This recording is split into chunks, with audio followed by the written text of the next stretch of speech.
Tenemos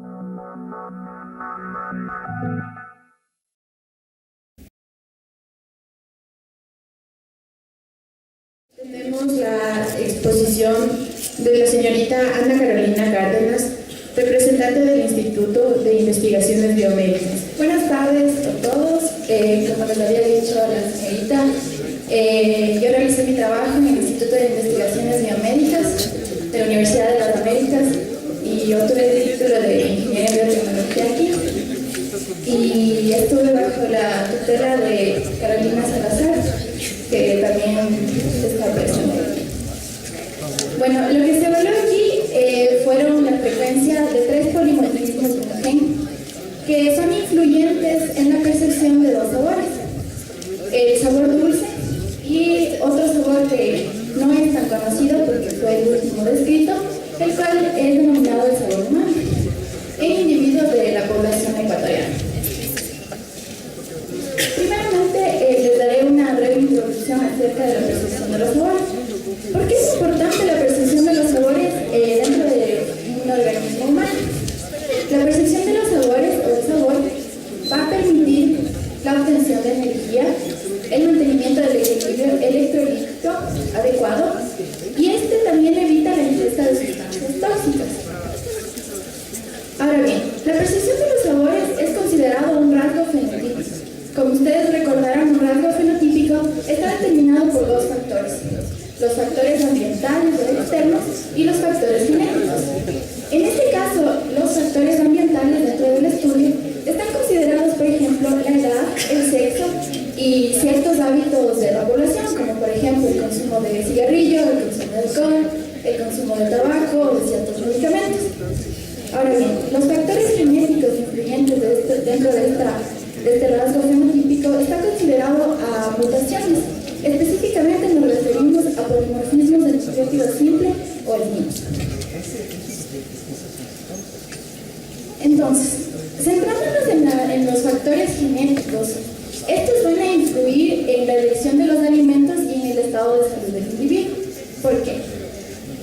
Como pueden ver en la ilustración, representaban los factores genéticos por esta hélice de ADN. Dichas mutaciones o polimorfismos del nucleótido simple van a influir específicamente en que una persona perciba hacia mayor o menor grado un sabor en específico. Esto va a influir directamente en la preferencia alimentaria, entonces en el consumo de alimentos, en el metabolismo del individuo y consecuentemente en la salud de Entonces, ¿por qué es importante direccionar el estudio hacia la percepción de los sabores y en específico hacia aquellos que yo les había mencionado, el sabor dulce y el sabor humano? Pues bien, si es que una persona tiene presente dichas variantes en su genoma, en su secuencia de ADN del gen específico, si es que no es capaz de percibir un sabor en específico, va a tener más tendencia, por ejemplo, a un alto consumo de azúcares. Como ustedes bien saben, el hábito alimenticio puede influir en el desarrollo de problemas nutricionales como el sobrepeso y la obesidad, que representan un factor de riesgo para enfermedades altamente prevalentes a nivel mundial en nuestro país, como es, por ejemplo, la diabetes mellitus tipo 2. Existen cifras alarmantes por parte de la Organización Mundial de la Salud acerca de estos problemas de salud, y de igual manera en el Ecuador, según el Instituto Nacional de Estadísticas y Censos y la Encuesta Nacional de Salud y Nutrición. Además, esta encuesta realizada aquí en el Ecuador plantea que sería recomendable realizar una consultoría nutricional en los individuos de la población, teniendo en cuenta una base científica. Es por eso que mi estudio entraría en juego aquí. Pues, tomando en cuenta la base genética, abre la posibilidad de promover una alimentación saludable con el fin de prevenir los problemas nutricionales que he mencionado. Entonces, al plantear esta base teórica de la constitución genética y de cómo influye en la percepción del sabor, pues podríamos plantear una alimentación más saludable si es que una persona es proclive a desarrollar esto por su diferente percepción del sabor. Existen diferentes receptores del gusto para cada sabor en específico dentro de las células receptoras del gusto. Ahora bien, como el estudio está direccionado para 2 de estos sabores, estos son receptores asociados a proteínas proteínas G, y son denominados, como pueden ver los nombres, T1R1, T1R2 y T1R3. Los genes codificantes para uno de estos receptores, en específico el receptor TAS1R3, llevará el mismo nombre. Este gen se encuentra en el cromosoma 1, en el brazo corto, en la región 36. Dentro de la secuencia de este gen se encuentran polimorfismos de nucleótidos simples específicos, como les he dicho. Para el sabor dulce, como pueden ver en la parte inferior, se han seleccionado dos polimorfismos que se encuentran en la región codificante del gen, mientras que para el sabor umami hemos seleccionado un polimorfismo que se encuentra en la región codificante del gen. El sabor dulce. El sabor dulce es el encargado de reconocer y consumir energía calórica y los nutrientes necesarios para subsistir. Como les mencioné, habían tres receptores para estos dos sabores. Sin embargo, para el sabor dulce, específicamente los que reconocen las sustancias para este son el TAS1R2 y TAS1R3, y van a reconocer una variedad de sustancias como glucosa, fructosa, sacarosa y azúcares artificiales, como por ejemplo la sucralosa. Se han seleccionado, como les dije, dos polimorfismos de nucleótidos simples, cuyas posiciones están en negro, menos 1527 y menos 1266. Se seleccionaron estos específicamente porque no están en una región codificante. Sin embargo, se realizaron estudios en el 2009 en el cual se vio que efectivamente estos tenían una influencia en la expresión del fenotipo. Y se preguntaron cómo influía en el receptor del sabor dulce al no encontrarse en la parte codificante. Pues bien, lo que se encontró es que estos afectan la actividad del promotor al encontrarse en la región reguladora. Por consiguiente, en el nivel de transcripción del ADN mensajero y la cantidad de moléculas de receptor dentro de las células receptoras del receptor. Ahora bien, el sabor umami es el último sabor descrito por primera vez en 1909 por Ikeda, que era un diseñador japonés, y este sabor está reconocido por dos de los receptores mencionados, el de TAS1R1 y el de TAS1R3, y van a reconocer el L-glutamato que está dentro de una sustancia denominada glutamato monosódico. Se ha seleccionado el polimorfismo RH307377 y este se encuentra en una región codificante. Al encontrarse aquí, influye en la traducción a nivel de proteína, por lo tanto implica el cambio de aminoácido de arginina a cisteína. Y se ha visto en estudios anteriores que la arginina está implicada en la unión del ligando del receptor al sabor. Como metodología realizada en este estudio, primero, se realizó una encuesta a 110 individuos sanos acerca de sus datos personales y de sus hábitos. Como les mencioné, hábitos que podrían influir y que se han visto en bibliografía que tienen que ver con la percepción del saber, como por ejemplo el consumo de tabaco, el consumo de alcohol, el consumo de medicamentos, y también sus antecedentes familiares de enfermedades importantes en su árbol familiar. Se realizó además la evaluación del umbral de detección, tanto para el sabor dulce como para el sabor humano. Se utilizaron dos sustancias en específico para ambos sabores. Para el sabor dulce se utilizó sacarosa, se realizaron diluciones con agua destilada, y para el sabor umami se utilizó el glutamato monosódico. Se realizaron diluciones de una concentración de menos concentrada a más concentrada. Cabe recalcar que estas concentraciones fueron basadas en estudios previos en los cuales se estableció un rango utilizado en una prueba conocida como triángulo de forzado. A estos mismos individuos se les recolectó sangre una vez firmado el consentimiento informado. Las muestras de sangre fueron llevadas al laboratorio del instituto y se extrajo ADN mediante el kit Purine Genomics, y su concentración y pureza fue evaluada en nanotropos. Para la determinación de genotipos existieron dos etapas. La primera fue la amplificación de secuencias mediante una reacción en cadena de la polimerasa, para lo cual fue necesario diseñar primers observadores forward y reverse. Como pueden ver, en el primer caso existen solamente un par de primers observadores para ambos polimorfismos. Los primeros se corresponden para los polimorfismos de sabor dulce. ¿Por qué solo un par de primers? Porque los polimorfismos se encontraban bastante cercados dentro de la secuencia.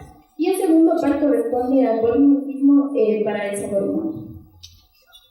fue necesario estandarizar los volúmenes y temperaturas de la reacción en cadena de la polimerasa, y la segunda etapa de la determinación de genotipos consistió en realizar una secuenciación capilar y su posterior análisis de secuencias. Además, se realizó el análisis estadístico.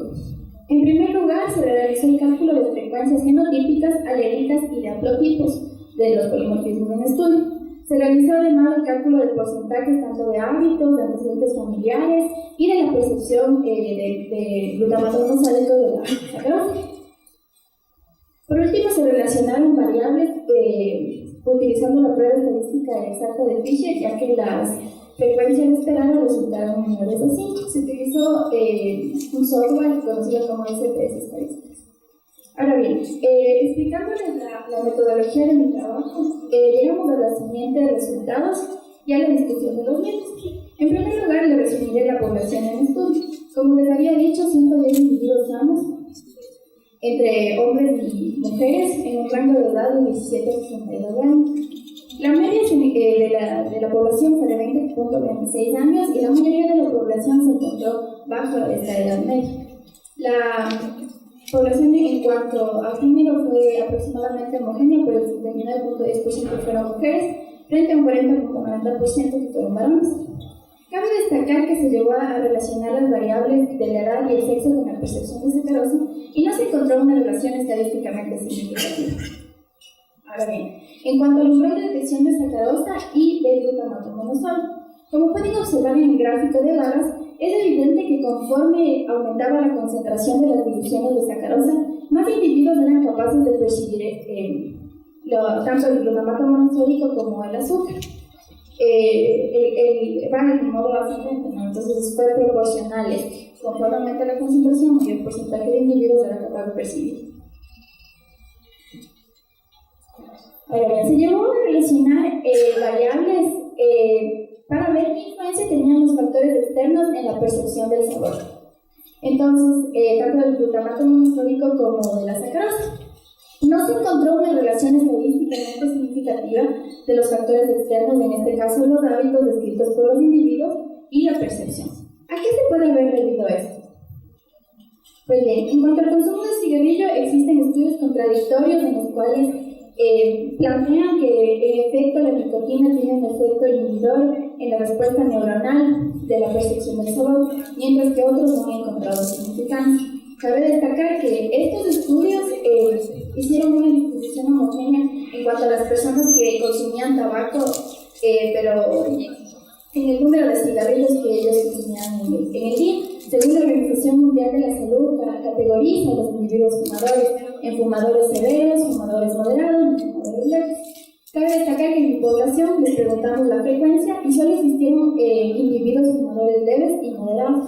Es por ello que no se puede haber encontrado una diferencia significativa, una relación significativa con este hábito de percepción de los sabores.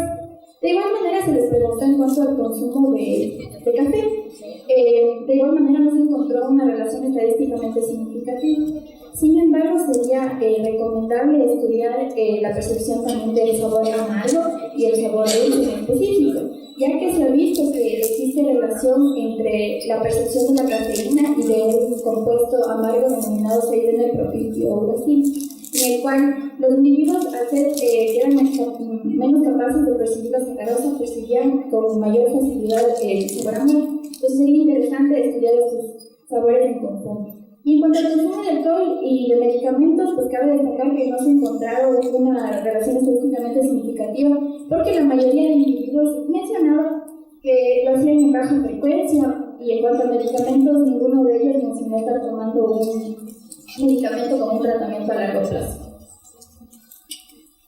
Algo muy interesante que encontré dentro de mi estudio es que al relacionar los antecedentes familiares de enfermedades con la percepción de los sabores, encontré una relación estadísticamente significativa en esto. Y se les preguntó a los individuos cuáles eran aquellas enfermedades más prevalentes dentro de su árbol familiar. Y fueron las siguientes. En primer lugar, el cáncer. Y en segundo, la diabetes. Entonces me pareció muy interesante buscar la relación que podría existir entre el alto consumo de azúcares y el desarrollo de cáncer. Lo que encontré fue que existen dos estudios muy interesantes en cuanto primero al cáncer pancreático y al cáncer endometrial. Se ha visto que el alto consumo de azúcares llevará a una consecuente hiperglicemia, la alta concentración de azúcar en la sangre, lo que lleva a la producción mayor de radicales libres y al consecuente daño de las células pancreáticas. Y en cuanto al cáncer endometrial, se evaluaron a individuos, mujeres obesas, en las cuales se vio que de igual manera, por un alto consumo de azúcares, se desarrollaron hiperglicemias con una consecuente desarrollo de hiperinsulinemia, lo cual daba como resultado una mayor producción de células de endometrio. Como ustedes saben, una división celular acelerada o normal lleva como consecuencia a cáncer. Y de igual manera se ha visto en la diabetes, como ustedes saben, también la consecuencia es la hiperinsulinemia. Entonces se evaluó específicamente en individuos diabéticos con la percepción de sacarosa y se encontró que estos eran menos capaces de percibir la sacarosa frente a individuos sanos. Lo que resulta interesante en ese estudio es que, aparte de evaluar el grado de percepción de la sacarosa, también se les evaluó el grado de preferencia hacia los azúcares, conocido como el grado hedónico, lo cual sería interesante también unir estos dos variables. Entonces llegamos a la determinación y análisis de genotípicos. Se amplificaron las secuencias de interés para los primeros polimorfismos, una secuencia de 606 pares de bases, y para el polimorfismo de sabor umami de 117 pares de bases. Posteriormente se llegó al análisis de secuencias. Como pueden observar, los electrocerogramas de la secuenciación se obtuvieron individuos con fenotipo homocigoto dominante, que en este caso el cambio de base estaba dado por una citosina por una timina. Los tres polimorfismos obtuvieron esta variante genética. Sin embargo, para la variante heterocigota, solo lo obtuvieron los polimorfismos del sabor dulce. Cabe destacar que dentro del sabor umami, para el polimorfismo en estudio, el tercero que está aquí, solo se obtuvo los individuos homocigoto dominante. Además, se obtuvieron individuos con fenotipo homocigoto recesivo, es decir, con la presencia del alelo mutado de polimorfismo. Y de igual manera solo se obtuvo para los individuos en cuanto al sabor dulce, con los polimorfismos en estudio para este sabor. Es claro, como pueden ver en la tabla, que prevalece en mi población el genotipo homocigoto dominante. Y por consecuente, en la frecuencia alérica también el que predomina es el alelo C. Ya. De igual manera se llegó a realizar el equilibrio de Hattie-Weber y se encontró que para los polimorfismos en estudio, al encontrar las tres variantes genéticas para el sabor dulce, se hizo este análisis. Entonces, estos se encontraron dentro del equilibrio de Hattie-Weber. ¿A qué se puede deber esto? Lo que encontramos es que al existir independencia alélica, la frecuencia de genotipos y alélicos no va a variar de generación a generación. Es por ello que se puede haber mantenido el equilibrio de Hattie-Weber. Ahora bien, si yo voy a relacionar los polimorfismos y las variantes genéticas obtenidas, ya sea homocigoto dominante, heterocigoto y homocigoto recesivo, con la percepción de los sabores. Como les había mencionado, para el sabor umami solamente se obtuvo la variante homocigoto dominante y es por eso que no se encontró una significancia, pero para el sabor dulce sí se encontraron resultados no relevantes, puesto que al encontrar las tres variantes genéticas y al relacionarlo con que si una persona era capaz de percibir o no el sabor, encontramos lo siguiente.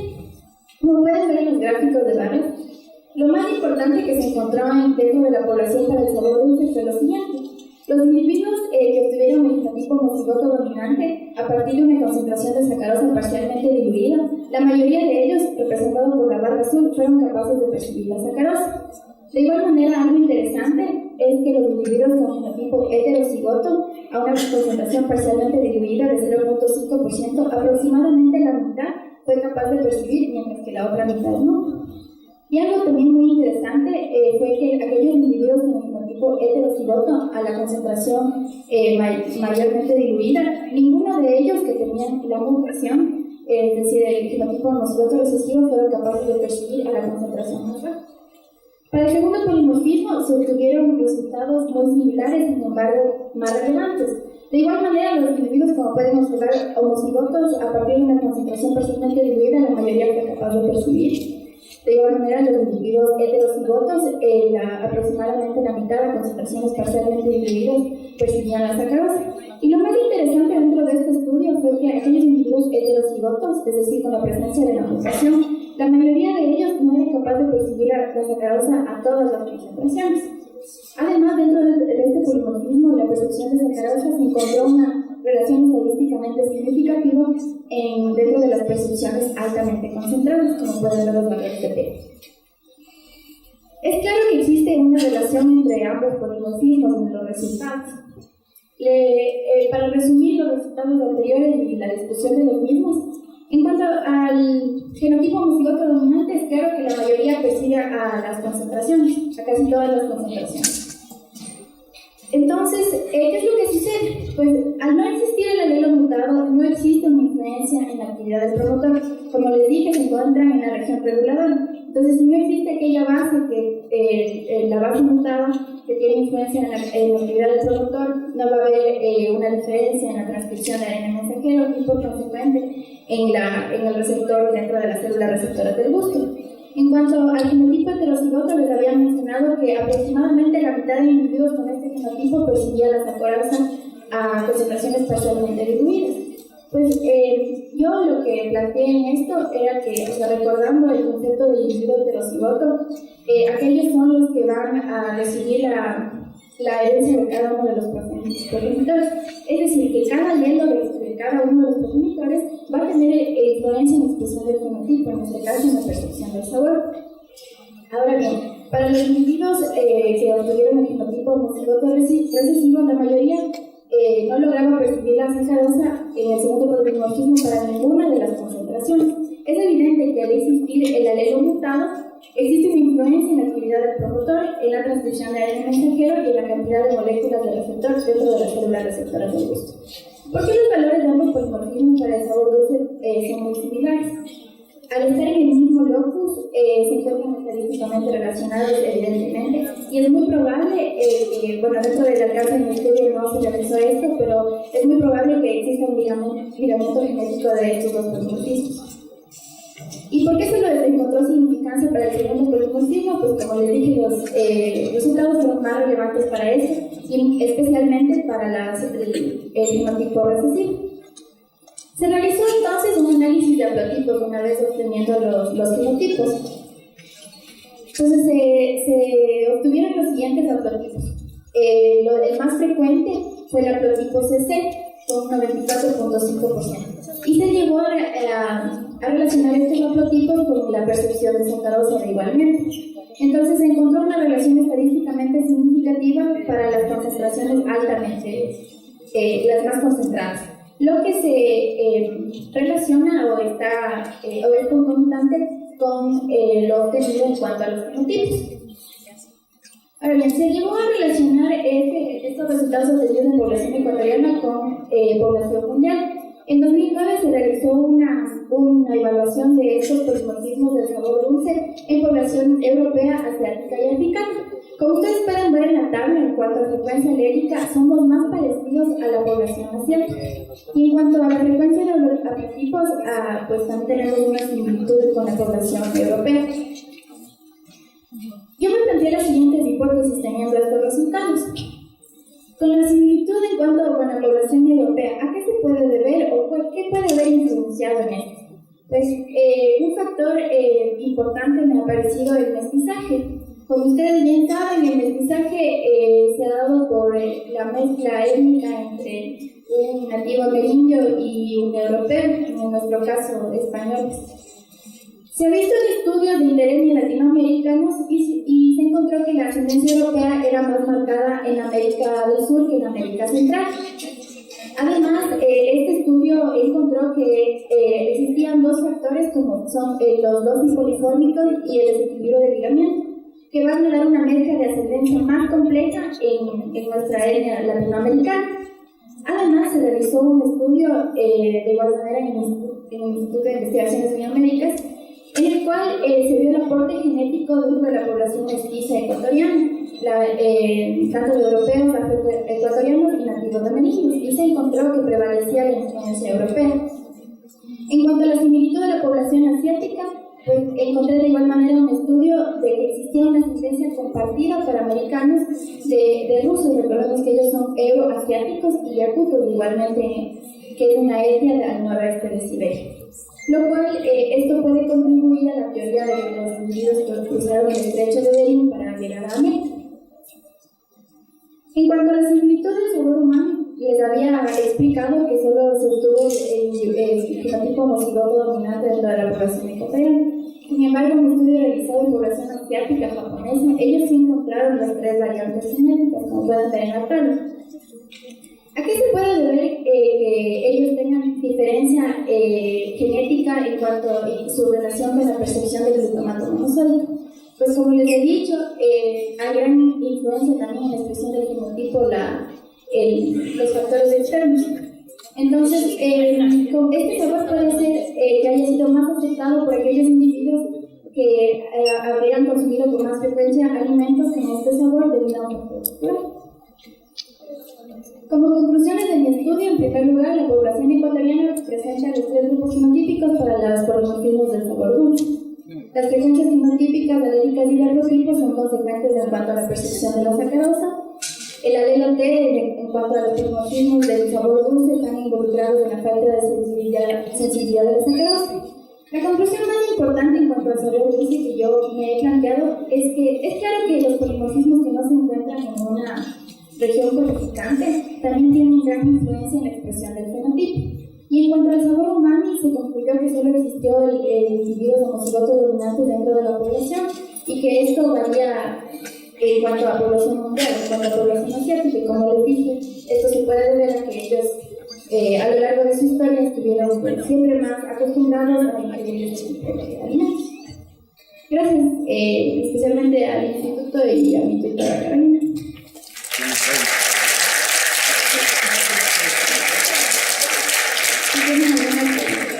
¿En dónde hiciste? Sí. Pero ya yo estoy aquí en la auditorio de arriba. ¿Estás afuera? Ya. Lo que quiero decir es que específicamente al existirse la base mutada están en la región codificante del gen. Entonces esto va directamente, se vio en estudios, se hicieron un estudio en el que se vio claramente que la actividad del promotor disminuye. Entonces, con la disminución de la actividad del promotor, consecuentemente la transcripción del ARN mensajero disminuía y en la traducción de este receptor las moléculas eran menores. Sí, es que mi pregunta va por ese lado, porque si tú estás cambiando una base y eso te afecta a la actividad del promotor, tu efecto no viene del cambio conformacional de la proteína ni nada de eso, sino de cómo se están uniendo los factores de transcripción, probablemente. Sí. Entonces, tú hiciste una predicción in silico de qué factores de transcripción unen esa secuencia y cómo podría estar cambiando la secuencia de consenso de unión con las mutaciones que tú estás mostrando.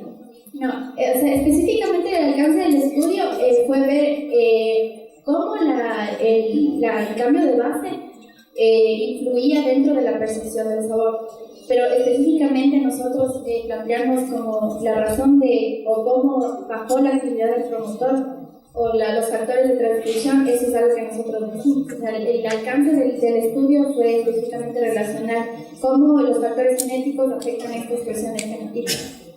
No te digo porque es algo fácil de hacer y que podría complementar tu trabajo.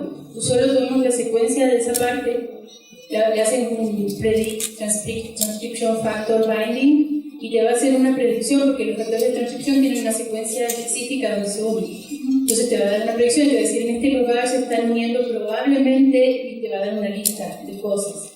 Ahora de eso tú eliges lo que sean tejidos específicos del tejido donde te interesa estudiar. Entonces ya eliminas un montón que no pertenecen a ese tejido y luego te quedas con un grupo de transcripción, factores de transcripción candidatos que sí se podrían estar afectando. Es una forma fácil de generar un vínculo mecanístico entre lo que tú estás mostrando y lo que pasa a nivel de transcripción. descripción. Entonces, pues sí, tendríamos que tomar en cuenta esto, o sea, para relacionar específicamente qué es lo que sucede dentro de la regulación de este gen. Claro. Sí, es algo que, o sea, plantearíamos recomendaciones como estas para poderlo realizar si es que en futuros estudios, porque de igual manera queremos hacer un estudio más amplio y ver cómo es que afecta específicamente a la actividad del promotor, o sea, qué es lo que está pasando.